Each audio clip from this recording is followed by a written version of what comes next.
एकदम समूचे बिहार में आरजेडी का हाहाकार मचा हुआ है जी। चाहे नेक्स्ट पार्टी जितना उछल ले, जितना है ना, जितना हल्ला मचा ले, लेकिन कुछ होने वाला नहीं है। एक बात हम कहना चाहेंगे, और चाहे उड़त कतनो पले नवागे भैया हो, और चाहे उड़त कतनो पले नवागे चलत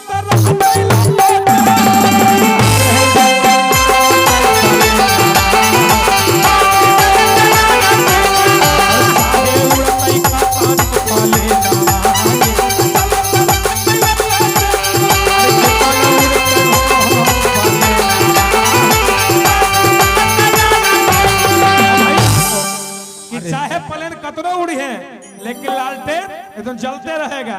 ऐसे ना रहत लालटेन नवा जाए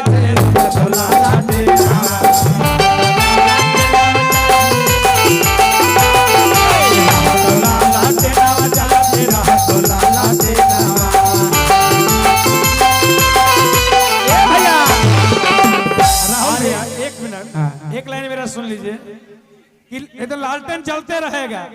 आई दोनों को भी समझा दीजिए कि वोट वहीं देंगे, एकदम बटन वहीं दबाना है। ऐसा हूँ भैया, हरियर ड्रेस में है ना, आरजेडी में है। और सीएम बनी है लालू के ललानागे भैया हो, और सीएम बनी है ए भैया। देखिए, हेलो हेलो हेलो धीरेन्द्र भैया, इधर आइए, इधर आइए। ए भैया राहुल भैया, चेंज खोजने की तरफ लगे हुए हैं। मां सावित्री फिल्म के डायरेक्टर हैं। देखिए चेंज खोजा 10-10 चेंज खोजे ले, लेकिन हम कहना चाहेंगे, और सीएम बनी है लालू के लाला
सभी भैया हाथिन लालू के लाला।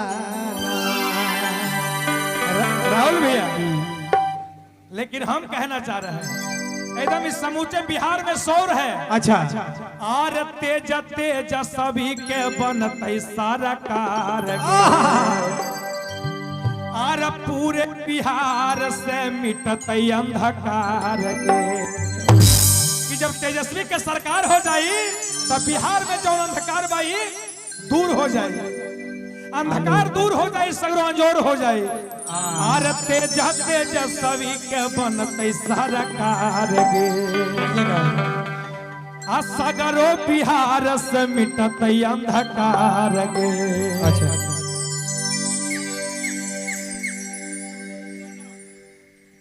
आये तने ना, और घर घर के कहेला जाना नवागे कि चाहे घर में मर्दाना हो या जनाना हो, सब एक ही बात कह रहा है। और घर घर में कहेले जाना नवागे।